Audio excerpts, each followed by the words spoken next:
I am. Good morning. Welcome to First Parish. If you are visiting for the first time, I'd like to make sure that you make your way to the visitors table and join us for coffee hour so we can greet you more appropriately and let you know more about the congregation. Have a few announcements this morning. One is that every year we have a Wampanoag food pantry that we do around Thanksgiving time. We take both food cards and some groceries. There'll be an announcement coming up in the weekly angle to explain more about all of that. And then the other announcement, Mr. Jim, do you mind standing for a second? There is our, that guy, the president. Yay! So the Board of Trustees has authorized the formation of a minister housing task force to focus on issues of housing for our next settled ministry. So post me, okay? And they have 4 working groups, from building a house on the property to converting either Winslow House or the barn to housing, acquiring off-site housing, or providing a loan for part of the funds for a minister to buy their own housing. If any of you are interested in working on those working groups, please talk to Jim. Okay? All right. One more thing that I have this morning. Twinks, you want to come and stand up next to me, please, for a second? Okay, so somebody had a birthday yesterday. Today, it's actually today. Oh! I'm wrong, it's today. Okay, so the other day, I sent notes out to a bunch of you to tell me what it was that you love about Twinks. And it's quite long. So you're going to have to unravel this, unfortunately. But I want to do this so you're wrapped in all the love. Yes? I'm gonna cry. Okay, and we need to sing happy birthday. Happy birthday to you. Happy birthday to you. Happy birthday, dear Twinks. Happy birthday to you. Yay!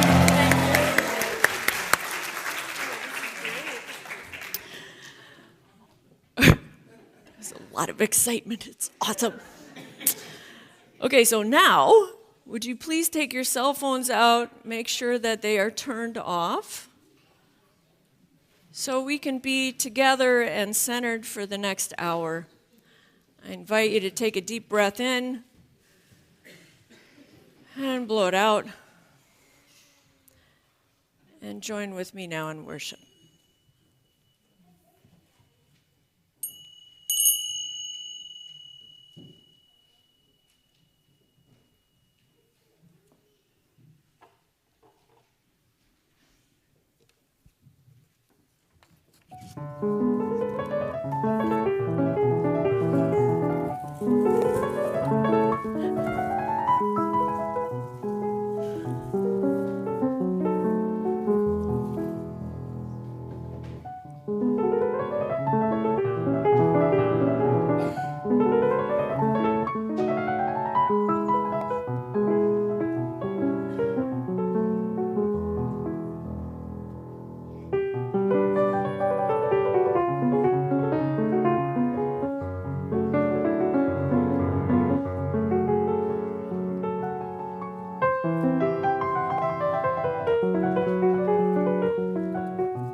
Good morning.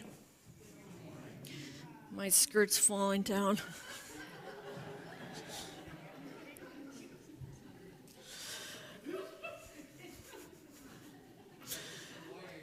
I know. All right, when I was a kid, we always celebrated the 1st of May by delivering May baskets to all of our neighbors.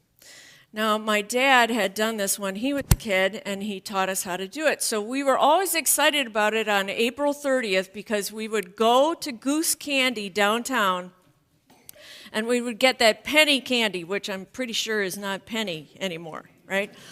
And then we would make these construction paper little baskets, fill them with popcorn and Wisconsin wood violets and a little bit of candy.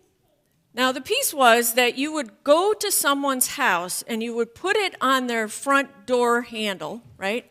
And then you would hide behind a tree. First, you rang the bell, and then you hid behind the tree, and then somebody would come out, and often neighbors were like, "Who's doing ding-dong ditch on me?" Blah, blah, blah, right? Then they'd turn around and they'd see that little basket, and they'd, "Oh, that's so sweet," and then they'd go inside. It is true that the tradition also held that if you knew about it, like our neighbor did, they were supposed to come running after you and shower you with affection for it. And I only outran my neighbor when I was a freshman in high school. We had this really quintessential kind of small town place we grew up in. I knew all of my neighbors. I had one neighbor, though, that was a little, we had to be pushed to go to her house. We called her the cat lady because she had about 20 cats.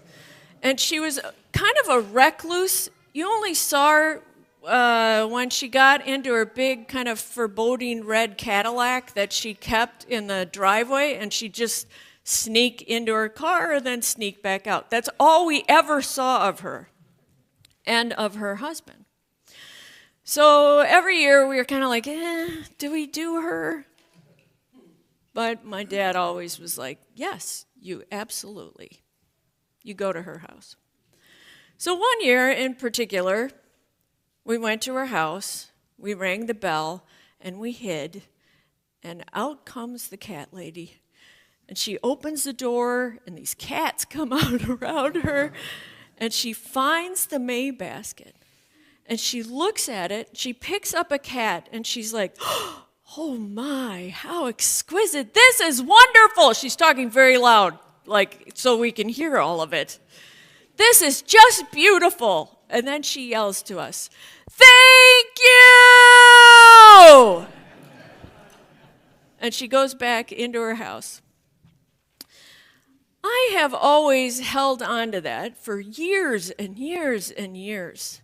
Because up until that point, our generosity was to what was neat and orderly. And it was a good reminder that, like, generosity need not play to a perfect house, right? And in so doing, like stretching ourselves to do something like that, we were made larger, we were challenged, we were bigger. I think that's one of the reasons that we come to church, to remind each other that generosity is kind of easy sometimes when it's two people that you know and you love, but it gets a little harder sometimes when you don't know somebody or you don't know how to engage with them, right? You don't know whether or not they deserved it or earned it or expected it even. But I think that's what we do together, is remind each other that generosity need not ever play to a perfect house. Welcome to our celebration of life. It's so good to be with all of you. Would you please rise and greet your neighbor this morning before we sing our first hymn? It's the most beautiful birthday you can have.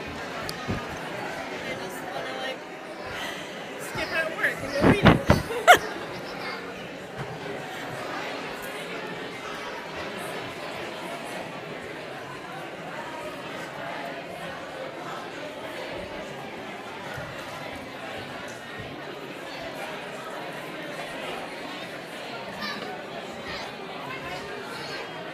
Okay. Would you please join in singing hymn number 361, Enter, Rejoice, and Come In.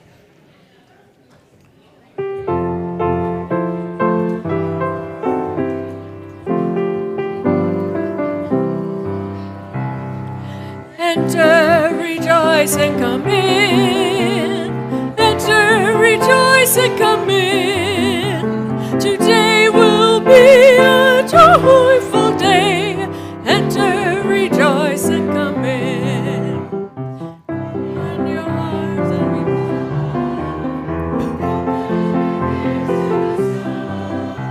rejoice. Today will be a joyful day. Enter, rejoice, and come in. Open your hearts, everyone. Open your hearts, everyone. Today will be a joyful day. Enter, rejoice, and come in. Don't be afraid of some change. Don't be afraid of some change. Today will be a joyful day. Enter, rejoice, and come in. Rejoice and come in. Enter, rejoice and come in. Today will be a joyful day. Enter, rejoice and come in.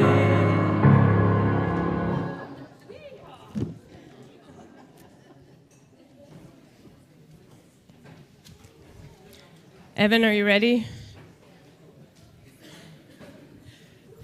Please join us in our affirmation. Please join with me in the chalice lighting words. Well, Okay. I'm going to say them. We gather this hour as people of faith, with joys and sorrows, gifts and needs. We light this beacon of hope, sign of our quest for truth and meaning in the celebration of the life we share together.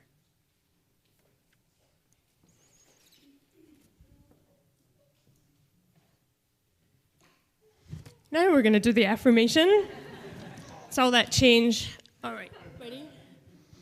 We believe in love. Of this church, We believe in truth. We believe in helping others. We believe in the scatteredness of life. And that all souls shall grow into harmony with the divine. Perfect. Thanks, Evan.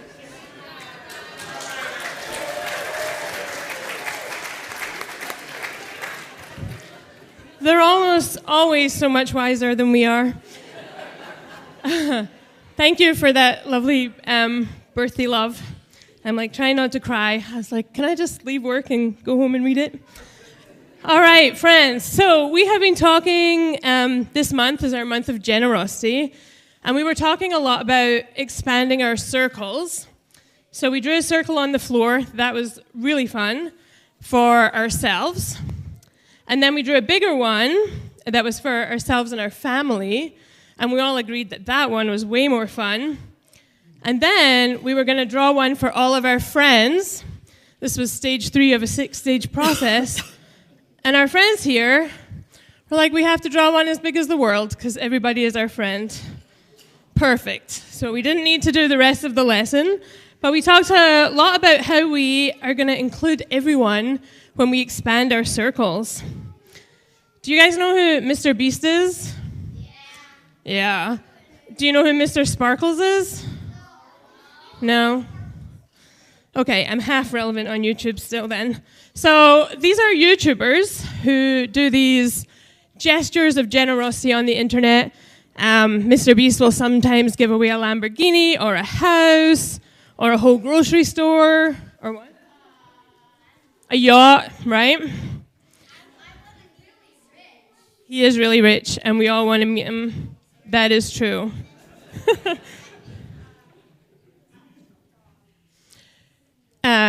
Olive wants him to be her babysitter so that he'll get her a dog. 'Cause that's what you need, right? A dog in your house. Puppy. So we were talking about, how on YouTube or social media, these big acts of generosity, but you can be really generous and really loving and really thoughtful on a smaller scale. Can you remember some of the smaller things we talked about that you could do to make the world a better place? Anyone remember? You can be kind. Next week we're working on making care packages to give to some people, right? Anyone else have any other smaller things you can do to make the world a better place? Give a hug, volunteer, at the thrift store particularly, smile. Yeah, all these little things. So,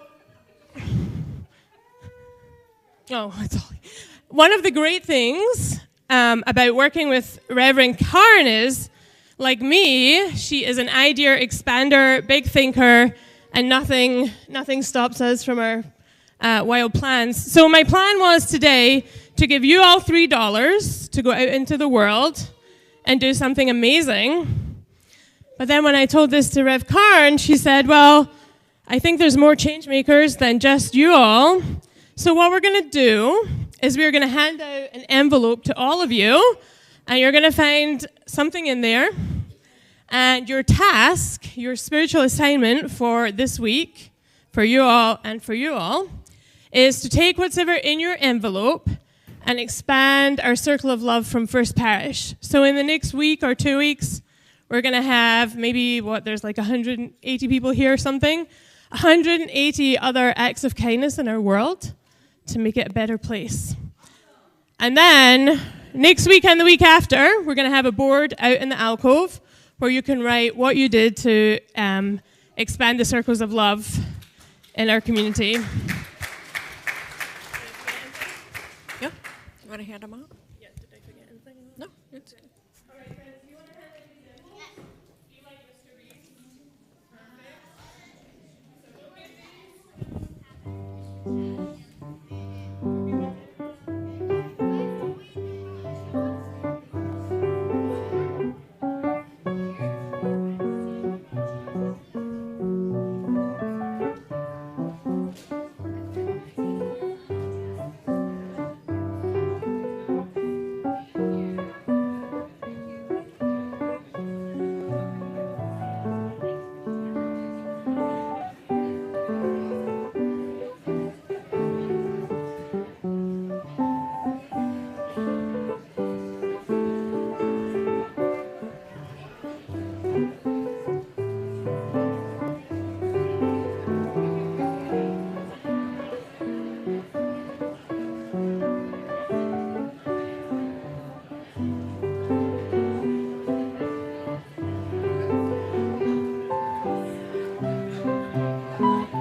I do want to make sure that you open those envelopes because some of you got $1 and a few of you got $50.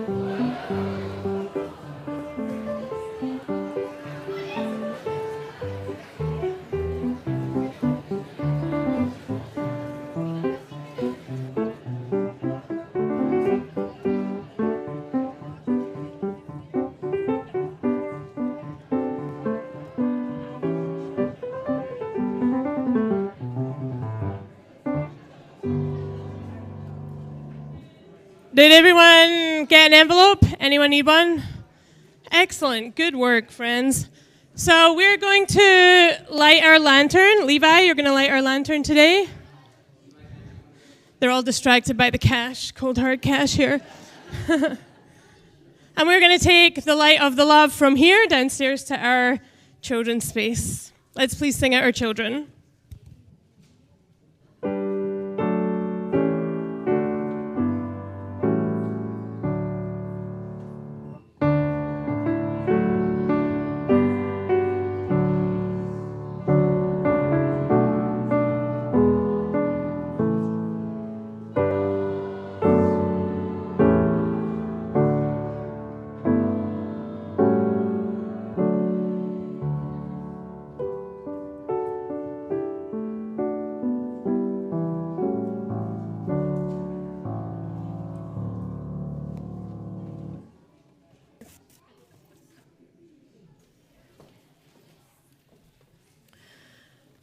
This is a time in our service where we offer our heartfelt gratitude to organizations, both locally and nationally, that help the least of these. This morning's split plate is with Cape Cod Veteran Museum and Cultural Center, whose mission is to promote the history, culture, and contemporary life of Cape Verdean migrants, as well as other Portuguese-speaking communities and their families on the Cape. Let us be reminded that the religious person is the grateful person is the generous person. We'll now take the offering mindfully and gratefully.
Would you please join with me now in the spirit of meditation and prayer?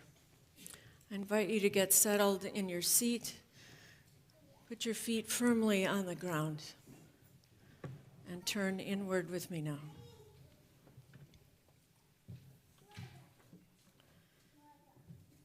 My bedtime ritual as a child was the best. My mother would read us a book and tuck us in bed, and then it would begin. My dad would sit down at the Yamaha Grand in the living room, and he'd play Schubert and Mozart and Bach and my favorite Chopin. His hour of playing piano corresponded with bedtime, and I could lie in bed and hear the music make its way up the stairs, rest on the landing for a bit, meander some more, and then down the hall and into my room.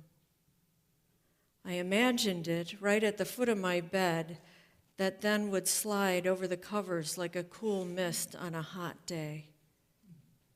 It was then I could find the rest and solace I needed for whatever the day had brought. His music could make a day that was kind of not so good okay. It made days that were good splendid. It allowed me to settle into sleep, to relax, to be whole and gathered once again. So today, my friends, just sit back and let the music take you whole. Let it ground you, uplift you, focus you, or inspire you. But here now, rest into it. Surrender to its beguiling nature and breathe.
Thank you, Lucy.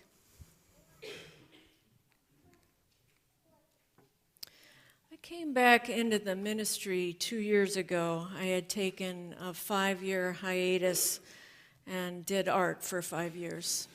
And then I came back doing interim ministry in Vero Beach, Florida, to really a wonderful congregation there.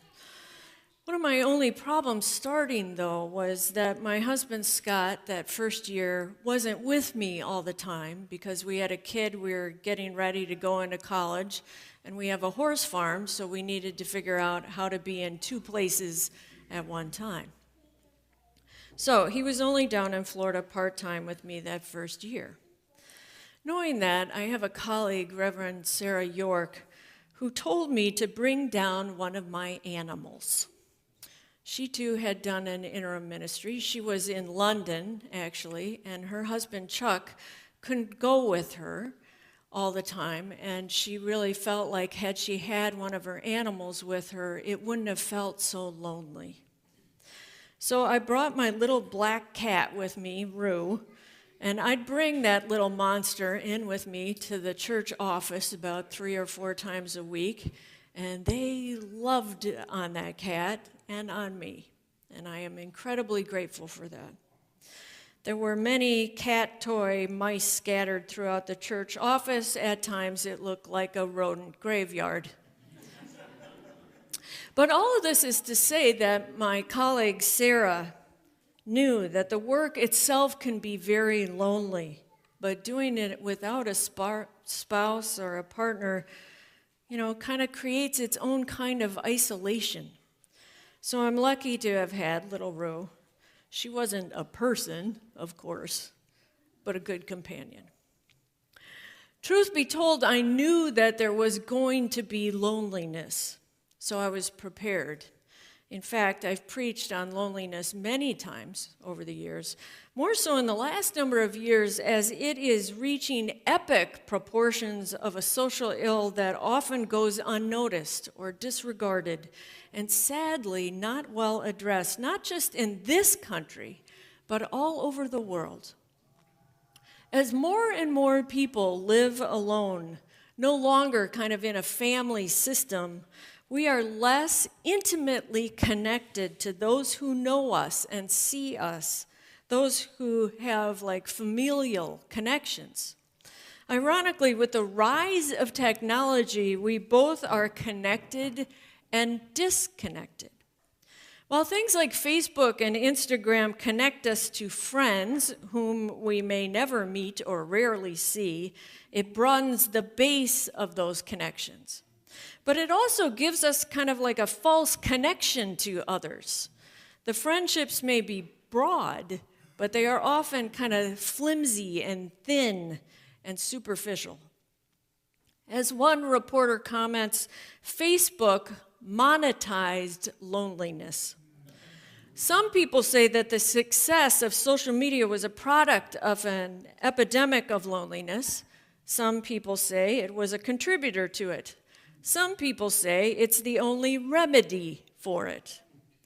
The latter opinion is usually held by a very few who actually make money off of things like Facebook and other social media outlets, so I'm especially wary of finding this kind of a valid opinion.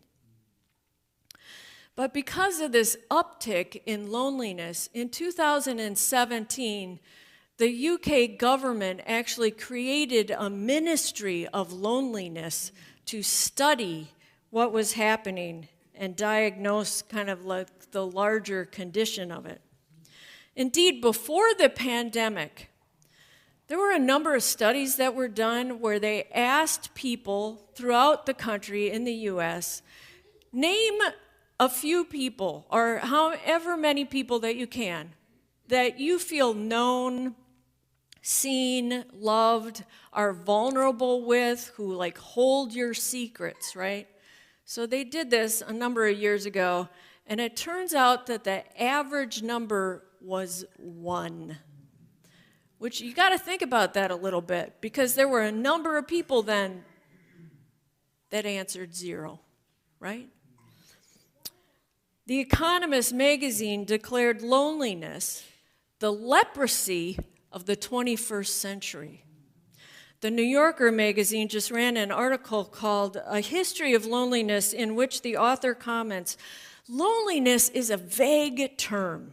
And like all vague terms, it covers kind of for all sorts of things most people would rather not name and have no idea how to fix. Plenty of people like to be alone. I myself love to be alone. But solitude and seclusion, which are things I love, are different from loneliness, which is a thing I hate. Loneliness is a state of profound distress. All of this is to say that with the pandemic and our social isolation, the disease, if you will, of loneliness has expanded even more so. We've got a problem on our hands, friends. Whether we realize it or not, I don't think it's a coincidence that with the rise of individualism, individual rights being so harped on right now, that loneliness and the experience of disconnection from others has risen sharply. So a number of years ago, Robert Bellah, who is an American sociologist who worked with a number of religions, spoke at our General Assembly, which is our largest gathering of Unitarian Universalists. And while he was there, he basically pointed out that one of the greatest strengths in our entire culture is the sacredness of the conscience of the individual. That we as a religion and as a country hold individual rights paramount. But he stated that in that strength, of course, is always a shadow side. There's always a weakness. When we as a culture put such high praise on individualism, we end up with a populace that is selfish and maladjusted, if you will. People who are disconnected from others, who believe that if you can't make it personally or financially or socially or emotionally, the fault is yours alone, with little other factors that actually play into that, which serves to separate people, right? Not connect people. It opens up like a chasm of despair and angst and eventually leads to a loneliness that permeates our society. Then he said something that really struck me. He told us that this was one of the most formidable issues of American life, and if we could solve it as a religion ourselves, it might just help us lead the larger society out of the wilderness in which it has wandered. And it was there he asked us to do something. He asked us to take our first principle of the inherent dignity and worth of all people, and our seventh principle, respect for the interdependent web of which we are a part, and asked us to flip them. Now, when you think about the principles, right, they basically are what two denominations could agree upon in the 1960s when Unitarians and Universalists came together. Truthfully, that is a pretty low baseline of who it is that we are and what we are called to do in the world. And so his call to flip-flop them made me wonder something. Whether or not there was a lot of thought, actually, that went into which principle came first, or second, or third. We all know that when things are listed first on a list, or in a phone book, in a roster, our human brains make that first thing more important than that which follows. Bellah was saying that the only real hope for a country that isn't committed to a collective first is to change the narrative, the numbering, the importance. To heal the isolation and loneliness takes flipping of that importance. It takes living in the plural rather than the singular. After reading all of this and thinking through Bellah's flipping and what our call is, I remembered something that happened to me once. When I was at First Unitarian in Rochester, New York, I got a call once from a parishioner, and she asked me whether or not I would go see an employee that we had who was the social justice coordinator who hadn't been at the church for about 5 years. But it turns out this woman, Sonia, was in the hospital, and she asked me to go visit her because she wasn't doing very well at all. So I said, yeah, of course, I'll go. So I get to the nurse's station, and I asked where Sonia's room was, and she said, oh, it's right over there. And she also said to me, I'm so glad you're here. Nobody has been here to visit. So I walked in, and I have honestly never experienced this before. There were no personal effects in that room. None, like nothing, nada. No cards, no flowers, no notes of care or sympathy, nothing. Sonia herself was connected to like every kind of tube you can think of sitting in that room. And she was kind of slumped over in that bed. She had no hair except like a few strings coming out that were clumped together. And she had an oxygen mask over her mouth. Now, I hadn't seen her in like 5 or 6 years. I wasn't sure she was going to recognize me. But I walk in, I reintroduce myself. She was, nodding in gratitude for me being there, and I sat on the end of the bed. She took off her oxygen mask, and she said to me, "Would you give me a hug?" And I said, "Of course," but I reached over to her, and she started coughing uncontrollably, so she had to put the oxygen mask back on her face. And then I tried hugging her with the mask on her face, but because of all the tubes, I couldn't get around her. Then I sat back down again, and then she took it off and said, "Do you mind trying again?" But she started coughing so badly that the nurse had to come in and settle everything down. And it was in that occasion that I couldn't figure out how to connect to her, because she couldn't talk with the mask on, and she couldn't talk with the mask off, and I was worried that I was going to come off as talking at her rather than with her. So after not even that long, I ended up saying goodbye and, "We're thinking of you." Then I went back out to the nurse's station, and I said to the nurse, "Is there a reason, like a medical reason, that there are no cards or flowers or anything?" And the nurse said, "No, I'm serious. Like, nobody has connected with her. I'm so glad you came." I remember walking to the parking lot and feeling kind of lost. It's a good way to describe how I felt. Then it occurred to me, I could have climbed into bed and sat next to her, perhaps side by side, put my arm behind her, just to be present with her and connect physically as she had asked me to do.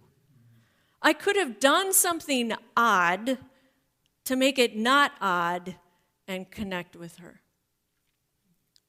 For years, I go back to that occasion. I think through what I did, not with a sense of guilt, but with a certain kind of regret. Here I was presented with profound loneliness and isolation, and I didn't know how to respond. Not that long ago, I read a blog by this woman named Glennon Doyle Melton. Her blog's called Momastery. And she tells this little story of how her son is in elementary school and he's learning long division the new way. And if any of you have had, like kids in elementary school in the last 20 years, they have this new way of doing long division, which is longer than regular and is super confusing to any of, am I right on that? Like, I couldn't figure it out myself. Okay, anyway, so Glennon tells a story of calling up her son Chase's teacher to say, "Can you help us out with this long division?" And the teacher goes, "Well, of course, just have Chase come in and I'll help explain it some more." And she goes, No, I need to know how to learn how to do this.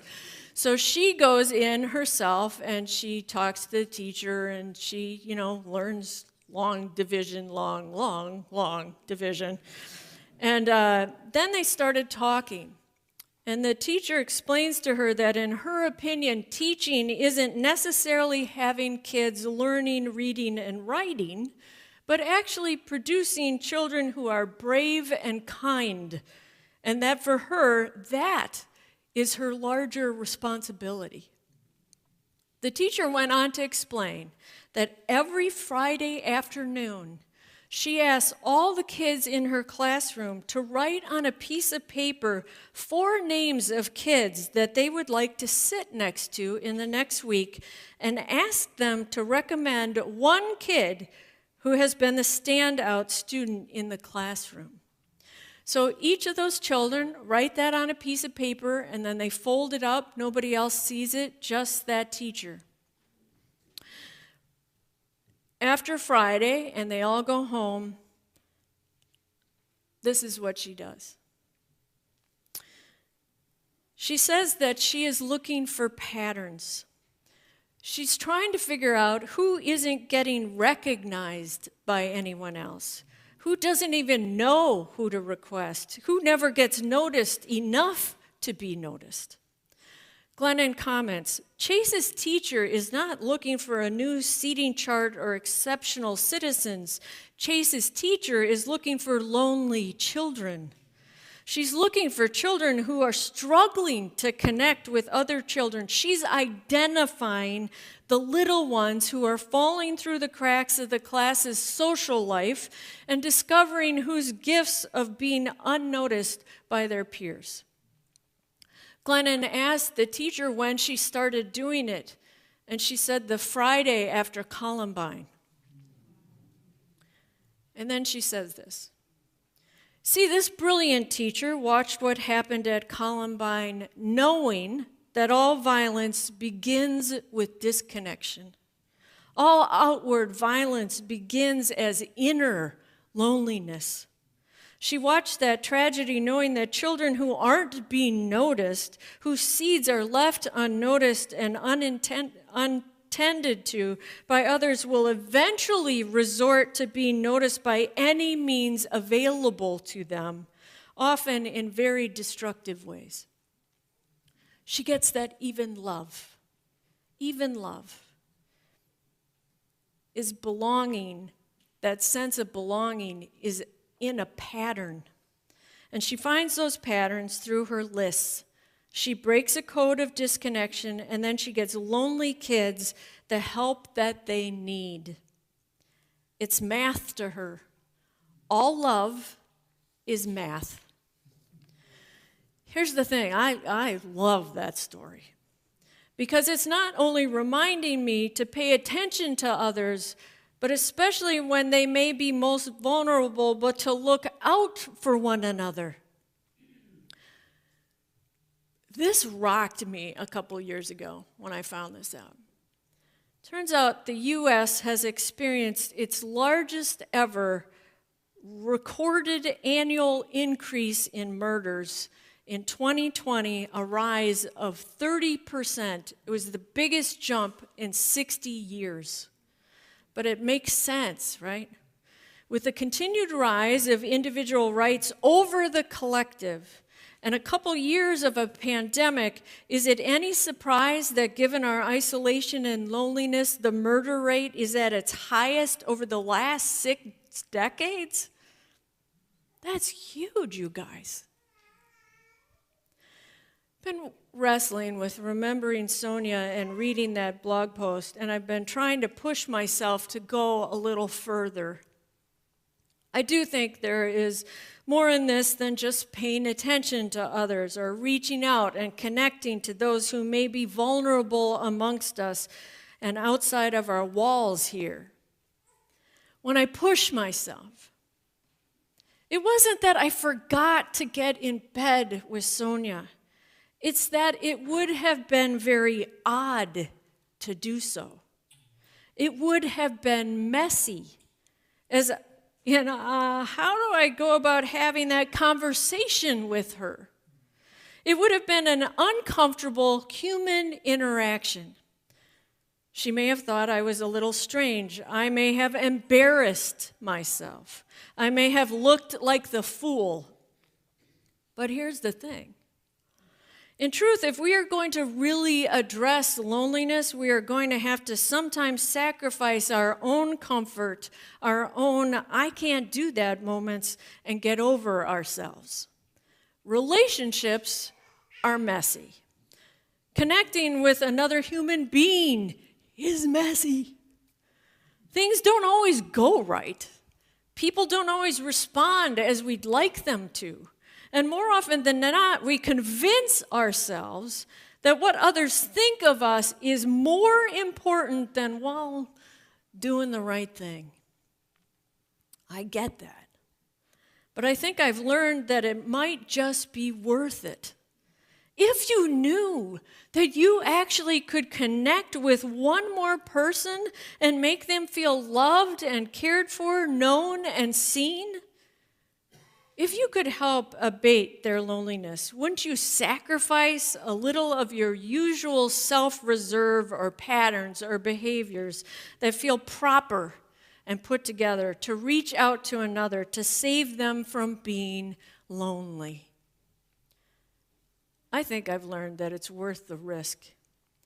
Again, I don't really have guilt about Sonia, but I do have regret that I knew in my gut that I should have done that, and I didn't follow my gut. Even if it would have felt weird to everyone around me, even like to the nurse, had I asked the nurse to come in and help me move her over, that would have felt weird. But it would have been the right thing to do to abate her loneliness. And I know that now. I don't think I fully understood that then, but I do now, and I vowed not to make the same mistake. Friends, Robert Bella spoke to our General Assembly in 1998. That was 25 years ago. The loneliness clarion call hadn't reached epic proportions yet.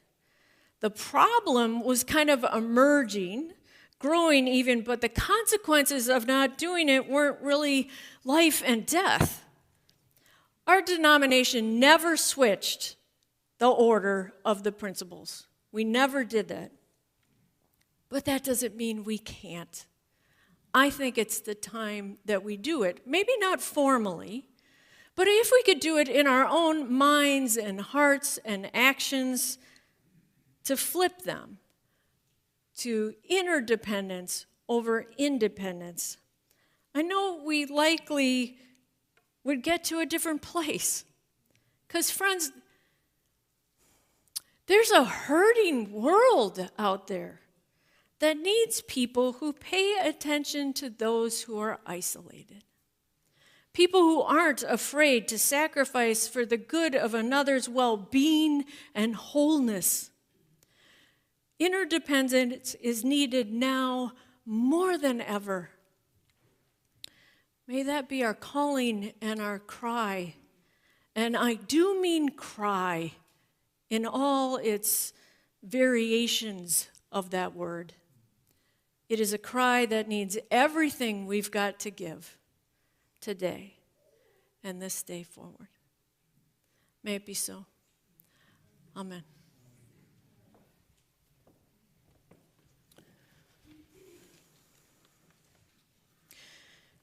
Would you please join me in singing our final hymn, number 1053, How Could Anyone?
If only the world were as kind as a child can imagine it.